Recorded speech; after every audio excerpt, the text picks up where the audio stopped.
Hey, what's going on, everybody? Today, what we're going to do is we're going to break down the various ethnic groups of Afghanistan. Since Afghanistan is in the news a lot right now, I think it'll be helpful to provide you guys with a basic description of the people who make up Afghanistan. That way, you can kind of understand the socio-cultural issues and the political issues. Okay. All right. So, with Afghanistan, the major problem in terms of the population is they haven't done a census since 1970.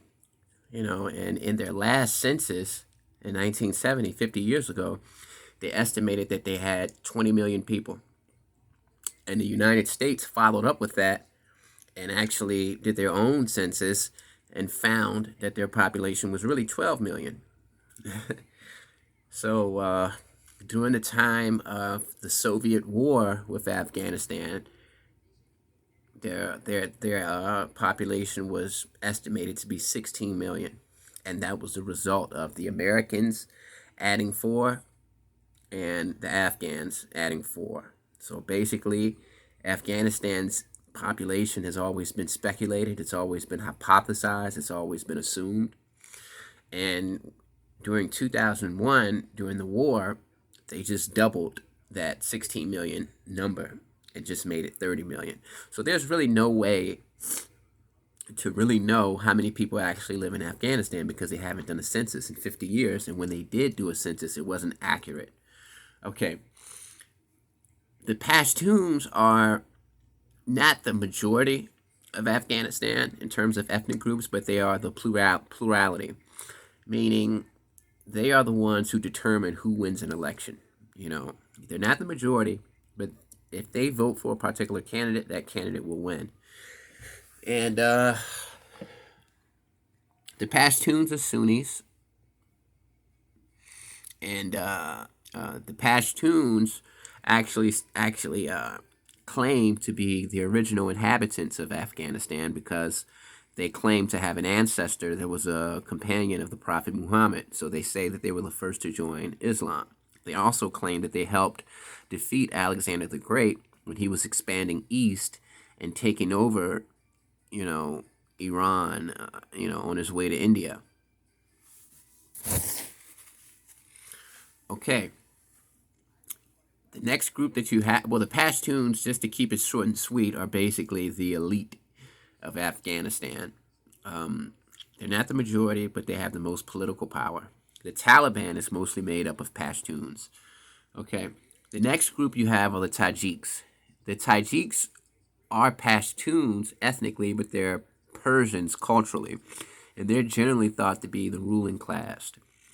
They've been Persianized because they stopped speaking the Pashtun language and became culturally Persianized because once they leave the countryside and get away from their Pashtun ethnic and cultural ties in the cities, they become Persianized because for some reason the Tajiks that live in the major cities have adopted Persian cultural customs.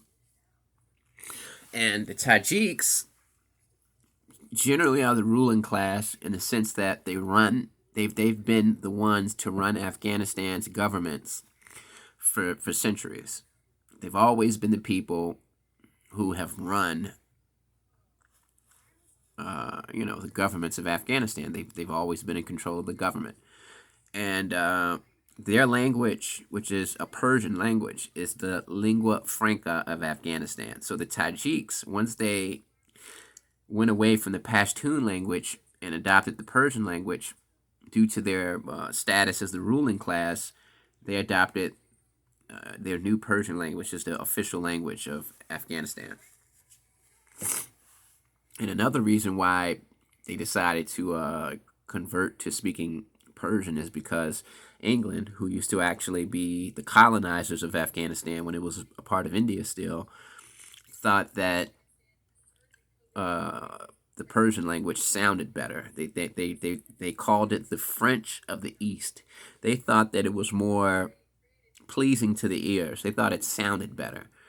in comparison to the Pashtun language and the other languages. So they encouraged the Tajiks to speak that language because England had control over Afghanistan before it became Afghanistan when it was a part of India, and they would employ Tajiks who were Persianized. So over time, it created this effect where, you know, they're ethnically Pashtun, but they converted to Persian cultural customs due to the fact that England made them feel special and made them the elite group of Afghanistan in terms of the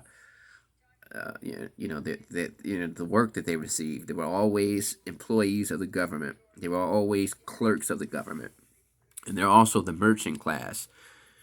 And they represent 30% of Afghanistan. So they are Pashtuns ethnically, but culturally, they are Persian. 1 second.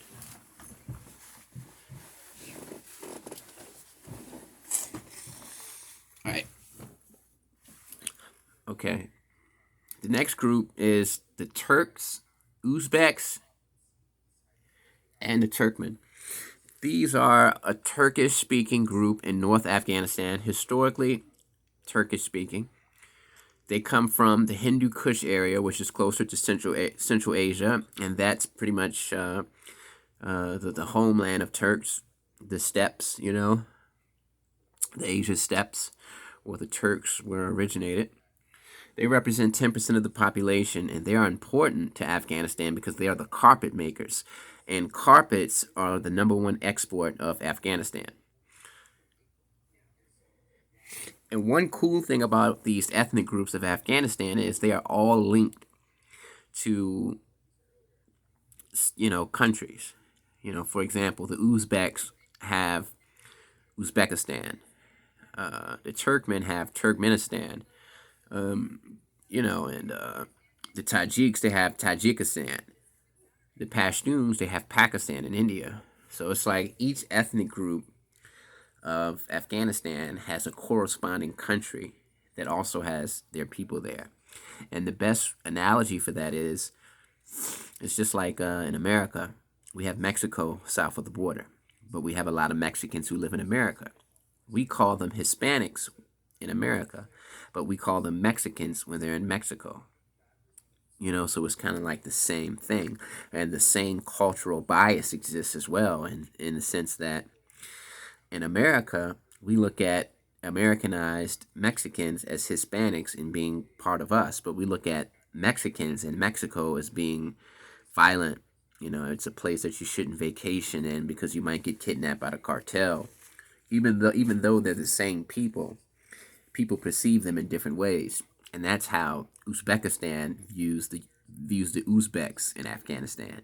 Yeah, we're the same kind of people, but they're south of the border. They're different. So it's kind of like that. And you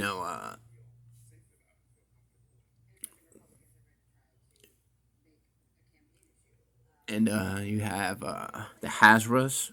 That's the final group, and they're Shiites, and they live in central Afghanistan. They're descendants of the Mongols. That's what people assume. There's no clear-cut evidence, but that's what everybody generally runs with. They look like Mongolians, and they're 15% of the population, and they've historically been the most discriminated group in Afghanistan by the Sunnis. Everybody else that I spoke of is Sunni. The Pashtuns are Sunni. The Tajiks are Sunni. The Turks, Uzbeks, and Turkmen are Sunni. Taliban is Sunni. So they've always had bad blood with the Sunnis, and they've always had sort of, an allegiance to Iran because Iran created Shiism, and they've always protected Shias. There are other multiple ethnic groups, smaller ethnic groups, but it's so many of them. It's kind of like getting in the weeds a bit. You have so many smaller ethnic groups that are subgenres of these bigger groups. It's impossible to identify them all because you've got to have extremely good local knowledge to understand who they are. These are the general groups. But the thing about Afghanistan is your tribe, your ethnic group doesn't really mean anything. Like I said earlier, the Pashtuns, are Tajiks, but the Tajiks have moved away from Pashtun culture and adopted Persian culture.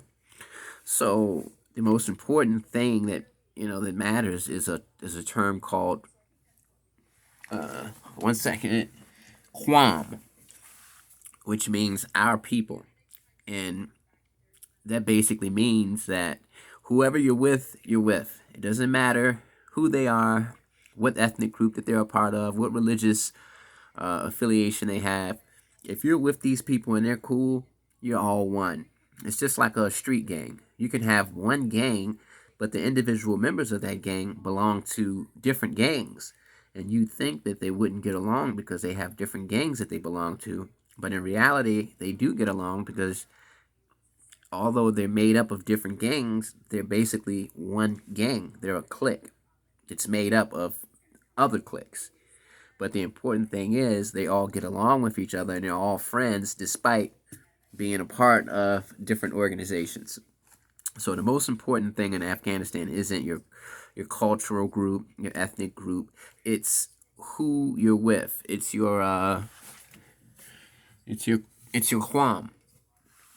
So I could be a Sunni Tajik, but I could be friends with a Shia Hazar,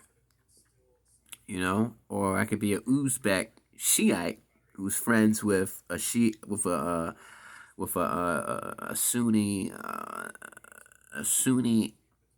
Hazar, but the other Hazar is Shiite.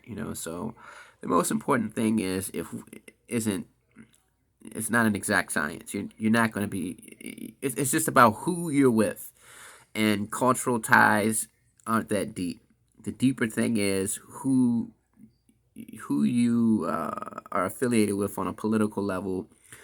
Just who you get along with, who you gel with, who you have common interests with, more so than your tribal affiliation or your ethnic affiliation. Like I said, it doesn't matter what your affiliation is culturally, tribally, ethnically.